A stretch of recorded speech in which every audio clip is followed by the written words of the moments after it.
video game. No. Get off the game. Are you yelling and screaming, trying to control your child? Stop the video game. What are you doing? Stop the You're video come on, game, Dad. I'm Like an hour. You spend here for 3 hours. I don't care. When you scream at a kid, you open the door for them to scream right back at you. Well, hello, everybody. I'm Kim Magdalene. I'm the moderator for the program, the Parent Help Center. And we have a program that is below or part of the Parent Help Center called the Loving Solutions. The reason that Glenn Ellison and Denver Singletary wanted to get the word out is because they've been doing this for a very long time, and they have felt for some time that it would be important to get on a YouTube channel and expose their ministry and their work to the rest of the world. It's been confined mostly to Jacksonville, Florida, and surrounding areas.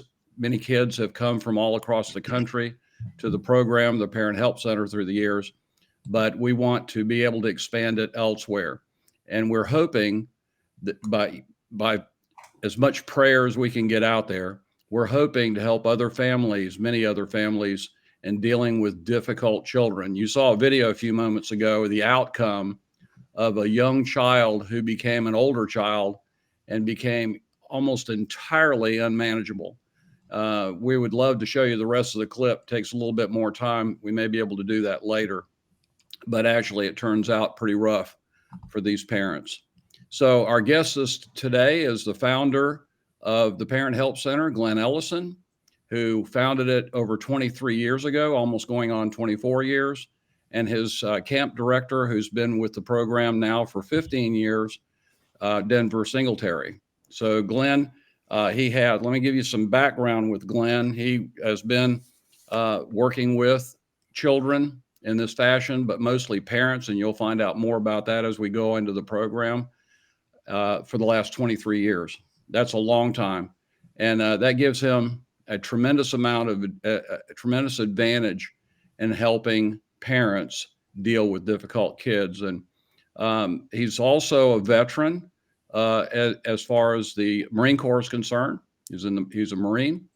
And I understand that once you're a Marine, you're always a Marine, no matter how long ago it may have happened.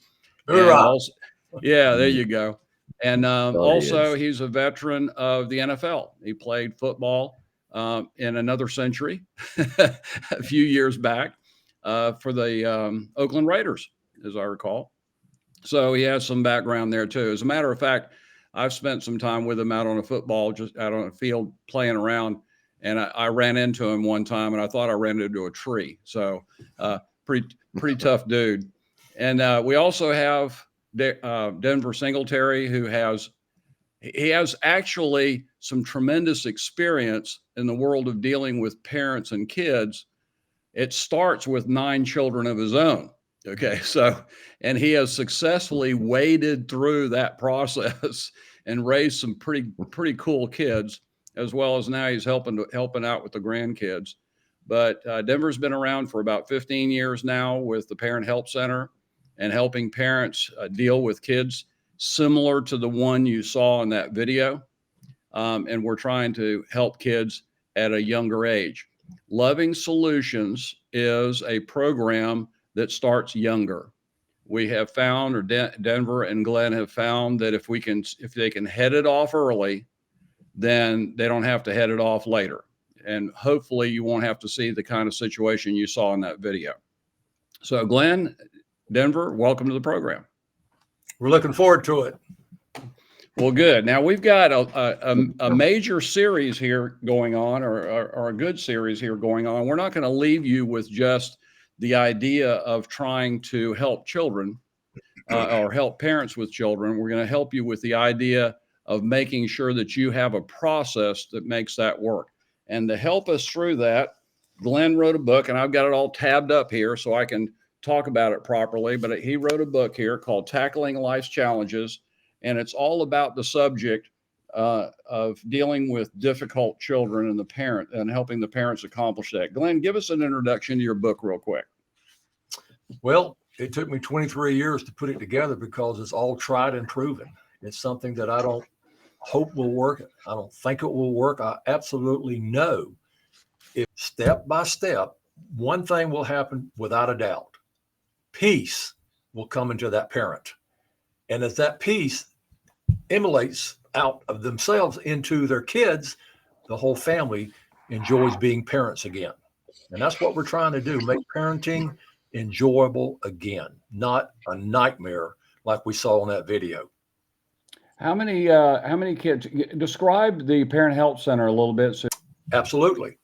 We started working with adolescents, teaching the #1 court mandated parenting curriculum in the nation called the Parent Project, changing destructive adolescent behavior of adolescents.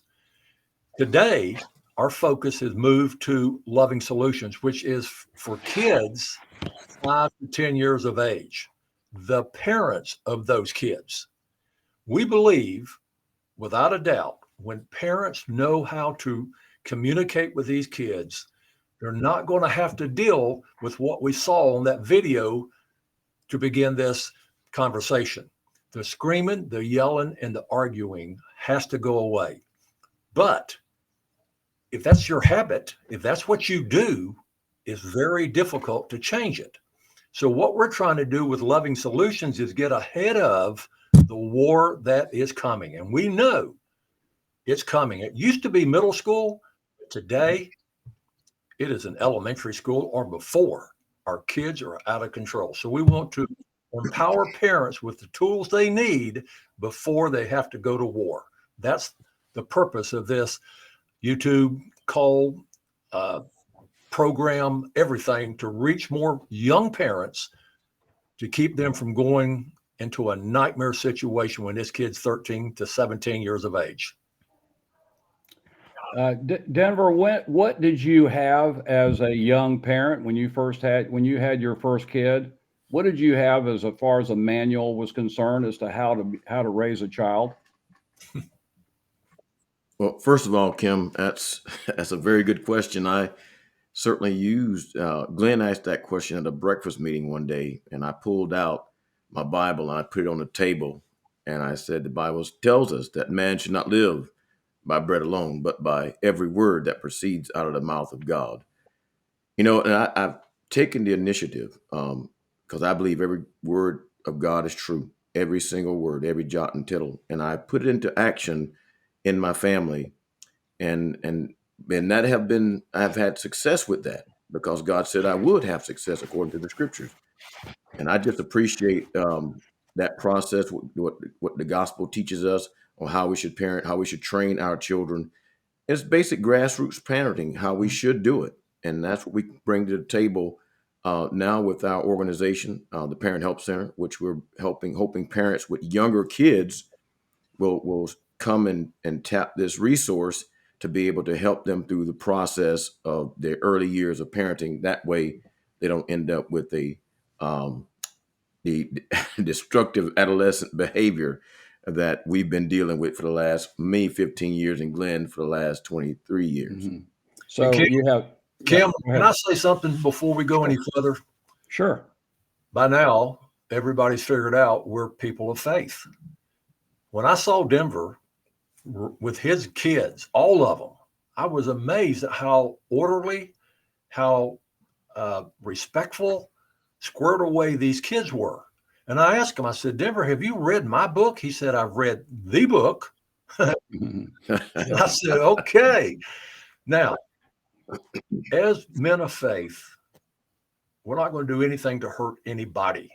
But you don't have to be a person of faith for this to work for you. We've served every kind of parent you can think of in all the years we've been doing this. It doesn't matter. We are here to serve you and to help you put peace in your home. And if we can do that, I guarantee you, you're going to be a happy parent. The bottom line is what we do works, and Denver has been a major component of making it work. Yeah, I think we need to make it clear that the principles, whether you're a Christian or not, still work. No matter. It's the principles that work, and there are literally principles in the Bible that aren't mandates to us. They're instructional. They help us to understand what to do, and then we have a model that we follow, and that is a God who loves us and is not willing to beat us up every time we make a mistake. He simply loves us through it, and he helps us by correcting us and correcting our progress. So it's sort of like a pilot in an airplane correcting the continually correcting the trajectory of the airplane, where it's going, because it's affected by the wind, it's affected by other aircraft, it's affected by weather, and you constantly have to keep up with that aircraft to make sure it goes to its destination. So I do have on this page 11 of your book, Glenn, there's a letter here that is from a man who apparently was having a pretty hard time with his kids. I'm going to read it to you, and then I'd like for you to comment on it. Okay? Sure. It says here, I have done everything I know to do. My wife and I are at the end of our rope. You need to help us because our son is out of control and this family is falling apart. He was yours first. You need to deal with him because I can't any longer. This is a desperate man. Yeah. I've tried everything. Do you understand me, God? Everything. I can't believe you would deliver this boy to me with all his problems and then not give me a way to deal with him. God, I'm so desperate. Please, please, please help me. And apparently you got that prayer from him, that he prayed that prayer, and you put it in your book. Tell me what's going on with this fella. I won't ever forget Rob. We won't mention his last name, but he had 1,500 employees, and they all did what he said to do because he was the boss. But when he got home, he had a 13-year-old kid running the house. It was unreal, and his marriage was on the rocks. It was over. And a mental health counselor referred him to us, and he was so desperate to save his family, he became coachable. He was willing to do exactly what we said to do. Back in those days, we did on live conferences. I'll never forget. He drove up in his truck. She drove up in her Cadillac, and they sat on two different ends of the church pew away from each other. Yeah. On Sunday morning, when we wrapped up the conference, they looked like teenagers in love again. Wow. That's fantastic. In fact, they were so successful, Channel 4 here local came and did their story, told about it, how they got to where they were today. Completely turned that family around. And today, that's been many years ago, but I still remember Rob because that letter absolutely showed how desperate he was. And that's pretty much the parents that we can help, desperate people. You know, Denver, I've got 6 kids of my own now, 15 grandchildren, 15th on the way. And, you know, one of the things that was good in my household, that was a blessing to me, was the fact that I did not have a kid out of those 6 that was tough, that was hard to handle, who disrupted the entire household. But it can happen the other way around too.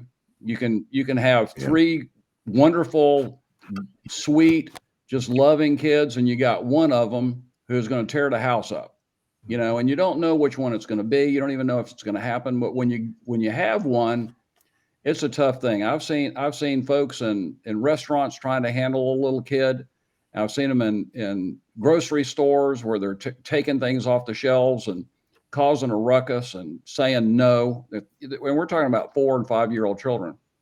So why should we start at, 4, 5, 6, 7 years old to deal with this? Why is that important? Well, it's critical. I mean, most parents think that the terrible twos are cute and they're funny, and they don't realize that child is beginning a phase of control that is happening in the family. And when you allow those behaviors to continue without correcting that child, and there's ways to do it that can be successful in helping that child get redirected in the right direction, and so they are not making those poor, those behavioral decisions, And as a parent, that's what you have to do. And it's a constant process. That's why parenting is a verb. And the earlier you start, I call it lovingly disciplining them. It makes a difference in the long-term effect of how that child will turn out. I was reading a book some years ago by Governor Zell Miller. I believe it was, he made the statement concerning if the educational system would put more money into earlier childhood development, the children would actually be better off long term. And I say the same about parents. If parents are proactively parenting their children and not accepting that behavior at a young age, thinking it's cute, and make corrections then they won't have to worry about it later. And because the more hardening that process, the older that child gets, the more hardened they become.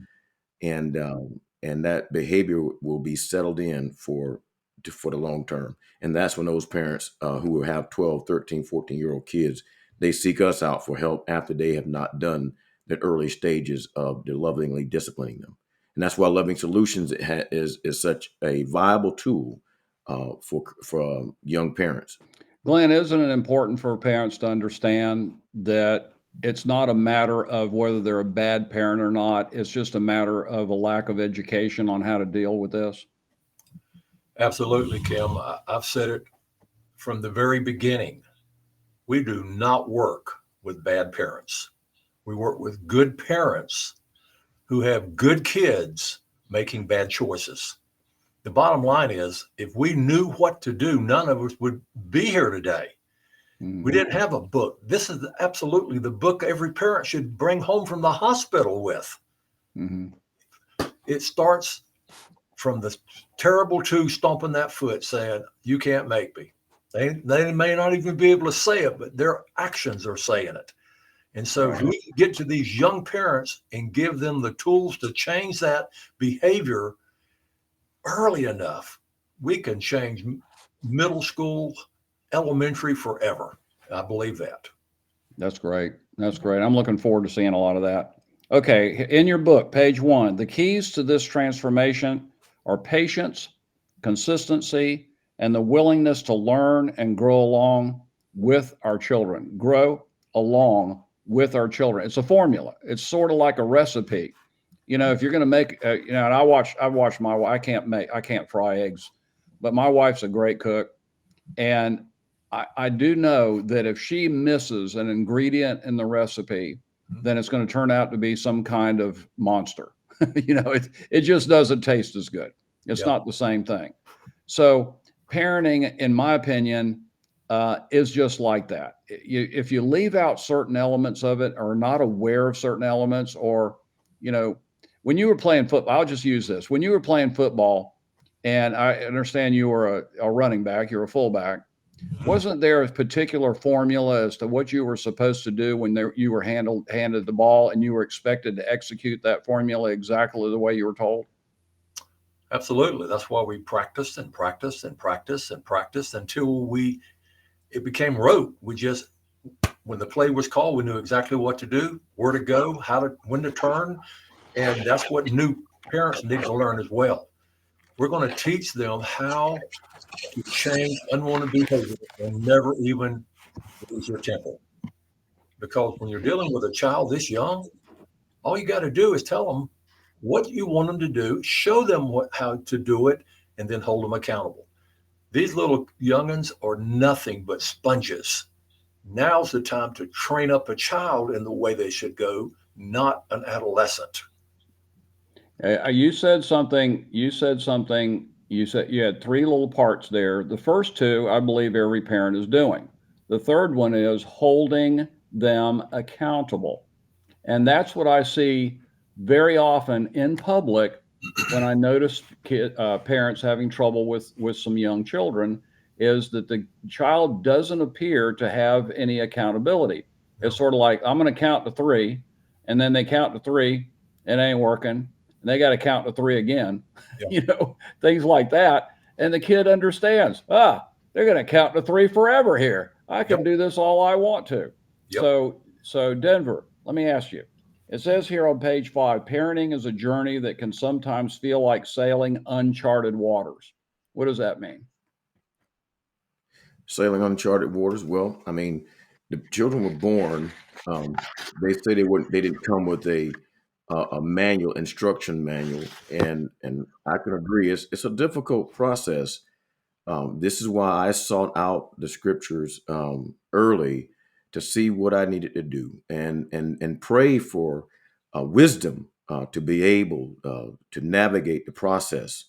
And here's the thing: every child is different, and so there's no real one size fits all. I just learned that I had to be patient, and I had to start to understand each child. It's a big deal. It's a big process, especially when you have more than one or two. I had 9, and I had to watch, and I had 6 altogether at first, and then 6 years later, we had 3 more, so that made a total of 9. So we had to just learn to work with each child differently because each child needed something. I learned that the fairness of it all is giving every child what they need. The fairness is giving each child what they need. It's not giving the child one more than the other. It's simply giving every child everything they need. Some children need more discipline than others, and some children need more more love and affection to be able to function. All children need love and affection, but some just need a little more, and then some need a little more lovingly disciplining in order to make corrective behaviors. Yeah, with 9 kids, I can see in my mind's eye, I'm thinking, okay, let's pretend you did have a kid that was giving you a hard time, okay? And Sure. maybe he was a middle kid there. Isn't there a possibility of a cascading effect there going on? If one kid's acting up, then other kids see that they're getting what they want out of the way they're acting, and they start doing the same thing, and you've got this piling on effect with kids. Couldn't that take place, and doesn't it take place? Yeah, absolutely. My at my son's wedding, his younger brother said that he watched his brother go through it because I really had to train him, and if I didn't train my oldest one properly, then the other ones would have followed suit and did the same exact thing. It is a cascading effect, and that's what happened.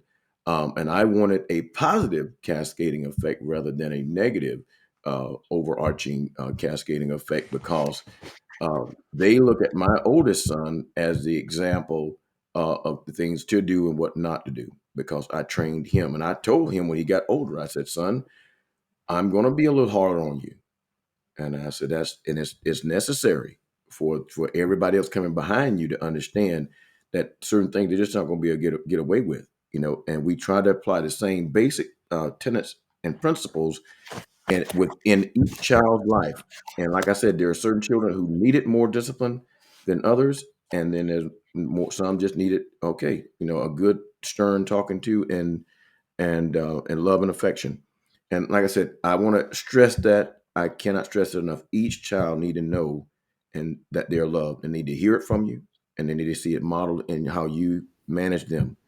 And it could be as simple as a look of approval and affirmation from mom and dad.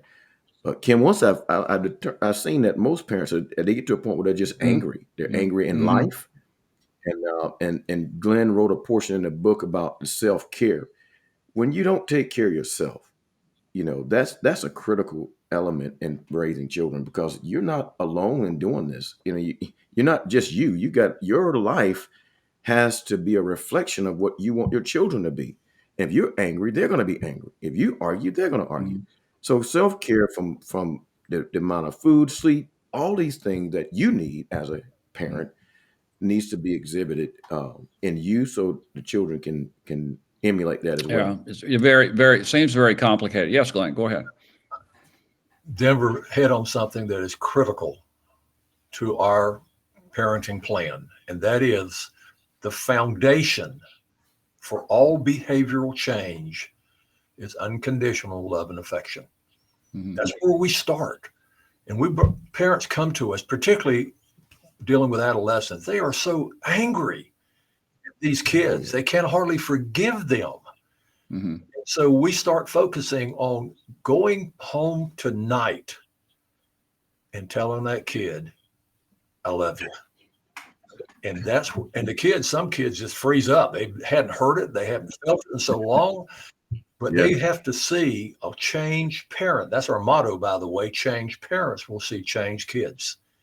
And we ask parents to model the behavior they expect from their children. And when that starts happening, those kids then want to be like mom and dad.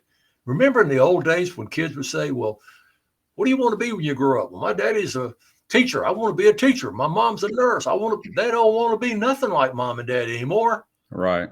So we're trying to get back to what we're calling common sense parenting. Mm-hmm. Wow. Yeah, and there's a lot of influences going on for these kids, and we have a lot to deal with. This is not a snap your fingers. You've okay, now you've done it, you've learned it, you've dealt with it, and now you can just go on, and everything is going to be happy and working out. I neglected to mention too about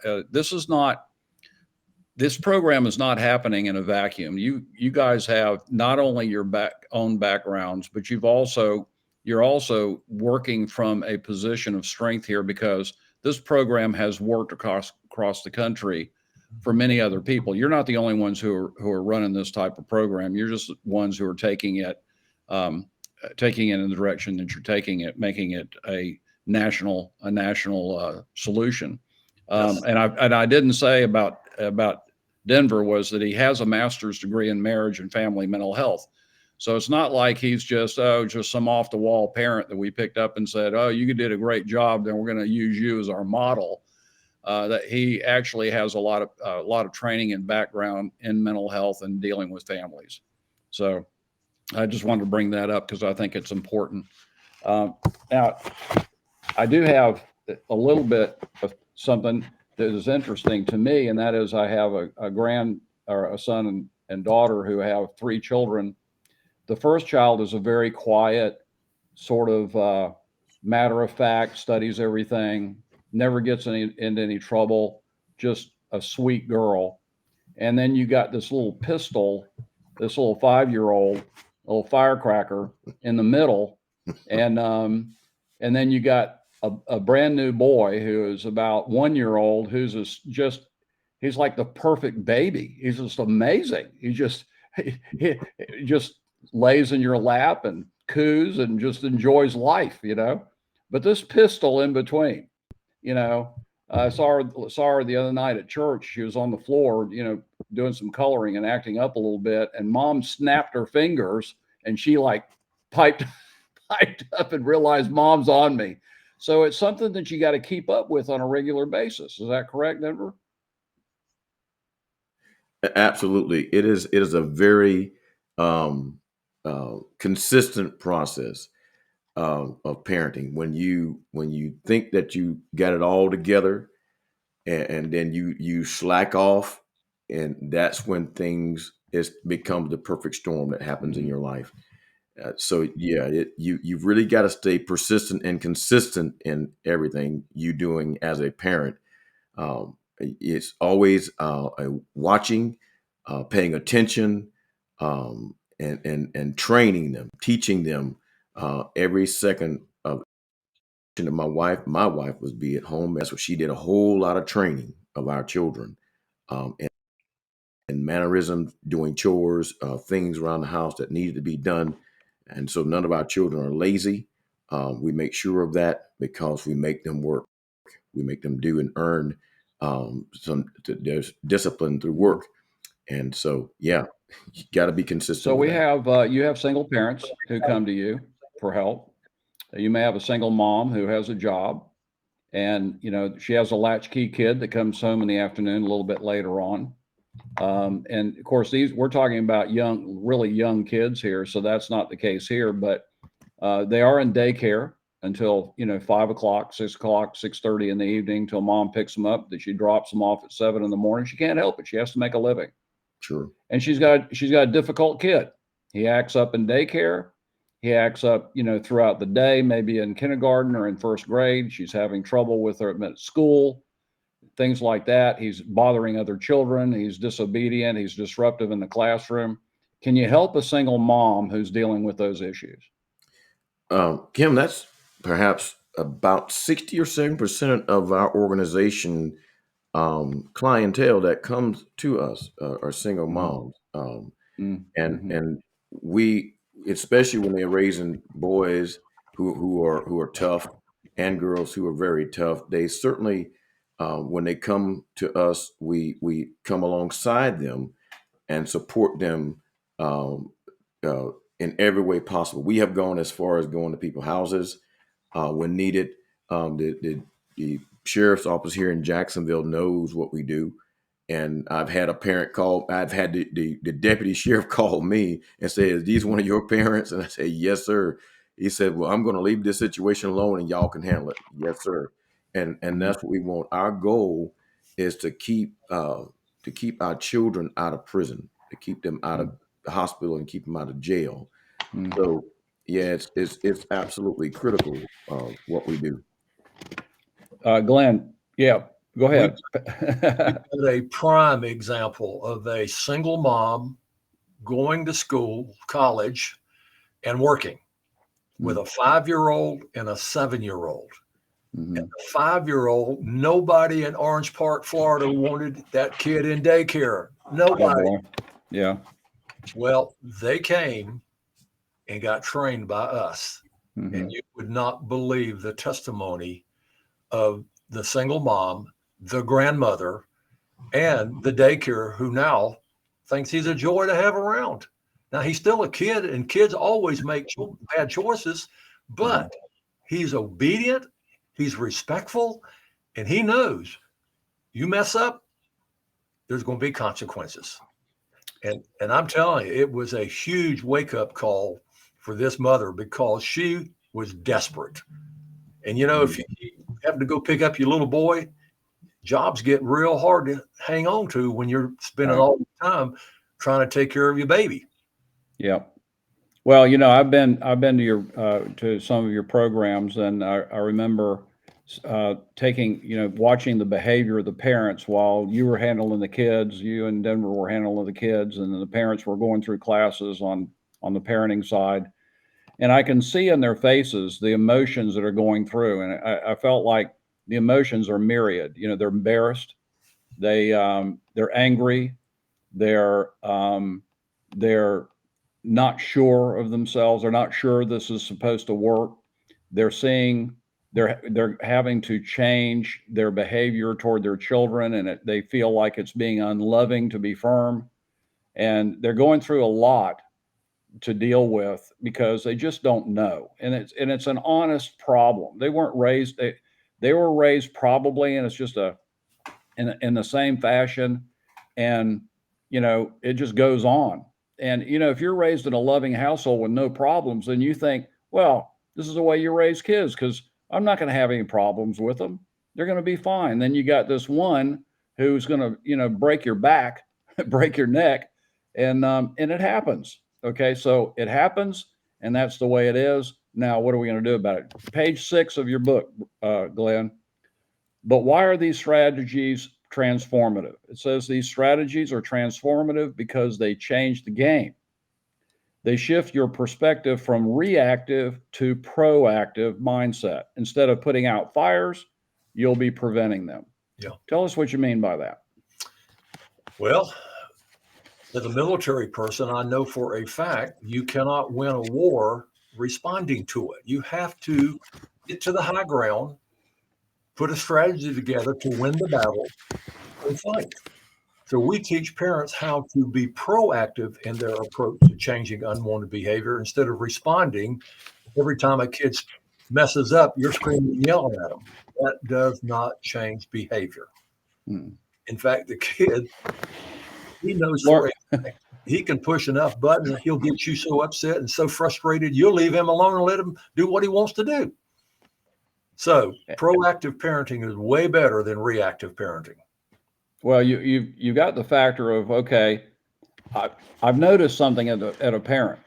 If I don't demand too much out of my kid, then he'll be quiet and leave me alone. And I can have some peace and quiet for a little while. So if you can hand him a phone Yep. or if you can hand them a video game, or if you can let them stay out till 10 o'clock or 11 o'clock at night, there's peace and quiet in that home for a while. And that's one of the problems that they're dealing with. They just want some peace and quiet, a parent. There's a terminology going around right now that we'll show eventually. It's a 90-minute documentary that I've edited down to, I believe, a little less than 4 minutes. It's called iPad Kids. Oh my goodness. What the heck is going on with your babysitter being technology?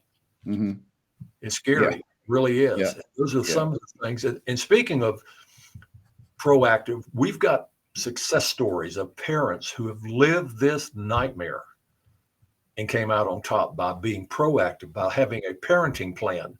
And we're going to bring them on to tell their story so you can see firsthand that what we teach absolutely works. How about a Heisman Trophy winner who will gladly tell people what we did for his family?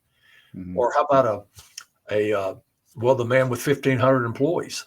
He is so excited about having peace and joy and happiness again in his home. So those are some of the things that we want to do in the future. We've got a great working relationship with the police department here in Duval and in Nassau.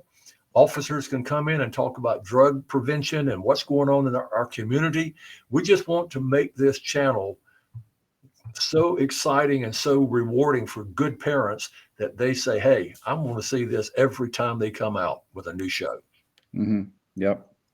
So we're gonna look at, we're at 37 minutes now, so we're gonna wrap this first segment up in a few moments. But I want to end it by talking about what they're going to go through. How are they?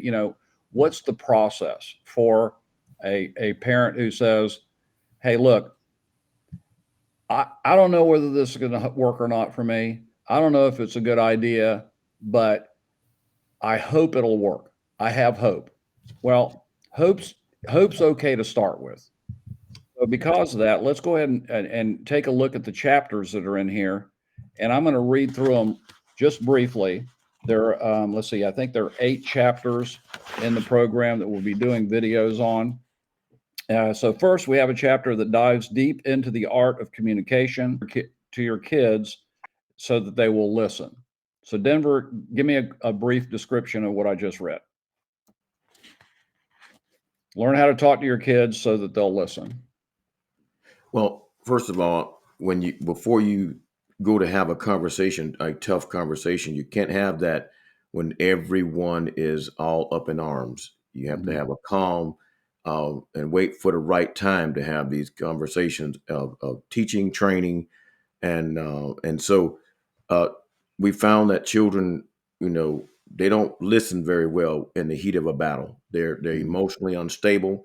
So you have to take the time to, first of all, get yourself together. Then what's good about what we do, Glenn alluded to and said that you give the parent a plan how to address the issue, and from a personal view of looking at it, to help that parent navigate that conversation so that they don't get all hyped up and create another argument and debate. One of our first rules of thumb that we teach at camp is no more arguing. You've got to not argue with your child. If you do argue with that child, then you certainly not going to be able to communicate at a later date with that, because now you've created so much disdain and hatred between you and that child. It just relationship enders. And so if you feel yourself getting upset, we teach our parents, take your time out and take a time out to really think about what you're getting ready to say before you say it out of your mouth. Because once those words are gone out of your mouth, they now make an impact that could be everlasting.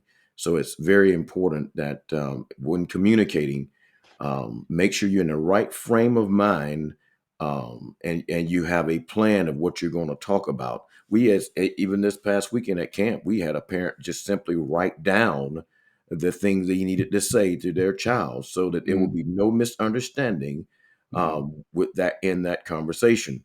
And so it just makes sense. And if you care enough, you'll each parent, and I believe parents do care, They will do their due diligence to sit down and make sure they do it right. They'll call us. They'll tap into our support page that we have to ask questions. How should I handle this situation? And like I said, there's no one size fits all, but there's some parents out there who have dealt with the same exact issue that parent's dealing with, and we know it. And they're on our support page.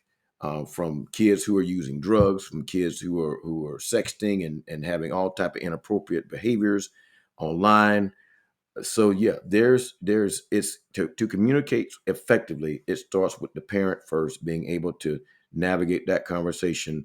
And there's lots of strategies in the parent project that we use to teach that parent to do that using iMessages and so forth. It's a lot. So yeah, Okay. Yeah. Okay. Yeah, I found that to be interesting. Our marriage, 38-year marriage, we have a program that's unspoken, but my wife and I both use it. You can't argue with a person who won't argue. So Yes. it's like like if one of us is upset, the other one will shut down. Like I'm not going to talk about it. You can talk all you want. So the argument's over. I mean, it's over the moment it starts by the other person saying, okay, I ain't talking about that. So Yeah, it works. It works we even in a marriage. So let me go to B here, the second one. We explore the world of discipline. We address the fears and frustrations that come with teaching right from wrong. This chapter gives you tools, not just rules. It offers a blueprint to build respect and responsibility in your child without breaking their spirit. Glenn, a 30-second synopsis of that statement. The biggest thing we do, Kim, is teach children early on that everything they do has a consequence, positive or negative, and it's up to them to make the good choices. We also tell our parents that every mistake or bad choice these young kids make is a teaching moment. So stay calm, work your plan, and these kids will learn that they can't do that anymore because mom will take away my toy, my fun. That's what they'll learn. Yeah, don't give them too much on the front end here. We're going to give it to them in the modules. So we keep them coming back for more. So all right, here's another one here, Denver. Then we move on to fostering independence, which is interesting because we don't want dependent children. We don't want people just yes children, robots around us. We want them to be independent children. But well, we talk a lot at camp about siphoning rope. We got to you have boundaries that we have to set around children to keep them safe.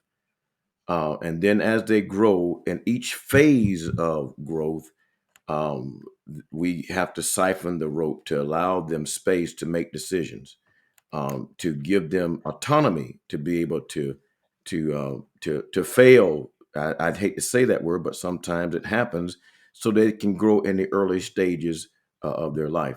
And so when parents give that, they just want to be hands-off parents and give that rope too soon, too often. That's why we have children out there rearing themselves and not having any parental influence. And that's a key word, influence. We don't want to control children. It's not about control. It's about influencing them. And I've discovered that when you have a relationship with them, the influence will certainly follow. And that gives them a space to grow. I tell my boys, my teenage boys now that I have, I said, hey, go tinker. I want you to tinker. I want you to go put hands on something, build something, climb a tree, do something. It's all part of the growing and growth process of them learning to take care of themselves, learning to do things on their own, of course. And then, of course, I tell them, I said, now this is maybe a strange statement, but I tell them to don't take care, take risk. Now, these are calculated risks. If you play it safe all the time, you'll never achieve anything. And because sometimes to be able to go forward, you got to go through some difficult things, and that's taking a chance when you don't understand it. So, creating that space for them to grow and develop gives them the ability to be able to be not dependent on me, because my goal is to create a space in them that they don't need me. they worked me out of a job so that one day, because we all going to leave here, the Bible teaches us that it's once appointed for man to die. Our goal is to leave our children where they are not dependent on us for their lives, but yeah, they want to be around us. I guess the word will be interdependent with us, so that we'll be a part of our life and not us controlling their lives. So we're going to have about half a dozen more modules in the program. So we're going to leave today with hopefully the parents have some hope here. We want you parents to look at the Parent Help Center, the Loving Solutions, as a resource that you can count on. Take a chance. Take a chance in watching this video again. Take a chance in looking at the modules and helping to understand the modules. And most of all, please have an open mind. Just consider this an option that could work, And then once you go through the modules and you understand how they work, and Glenn and Denver will make sure that they're talking about the science behind each thing that they do, and the reason that they do things, and the understanding of the way children think, and the difficulties that parents are dealing with, then please, we would love to be of help to you. Now, you're going to notice that neither now nor ever are we going to ask you to be overburdened with this. We want this to be easy for you to do, simple to do. It is common sense, but today's world, common sense doesn't seem to be that common anymore. and it's not your fault. What you're doing is we're all being bombarded by constant outside interference. We have the internet, we still have the television, we still have the movies, we still have the politics that have been going on in recent years, where half the country hates the other half of the country, and the kids are affected by all this.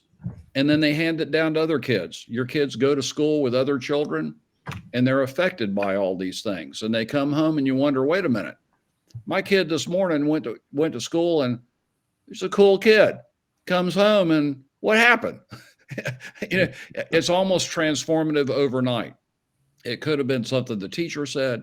It could have been something any one of a half a dozen teachers said. Could have been something that one of the kids are saying. Maybe they're being bullied. You never know what's going on with these children where they start acting up. You can imagine a kid where just, is fed up with being pushed around at school, and you're going, well, what's going on with my child? I don't know what's happening here. And Glenn and Denver are going to help you to identify the problems and have the solutions available for identifying the problems. And then you can walk through it, and it's just a matter of click, click, click. Just do the things necessary to get it done. And the plays are there for you. The map is there for you. The formula is there for you. The menu's there for you. It'll work for you. So take the time with an open mind to take a look at the other videos and follow up. Subscribe to the channel, not because we're after a bunch of subscribers, because it's a great thing to do and you'll get a lot from it. Glenn, Denver, thanks so much for being on the program. And I'll look forward to interviewing you for the rest of the modules as well. All right. Absolutely. We enjoyed it. Take care. Thank you. Thank you.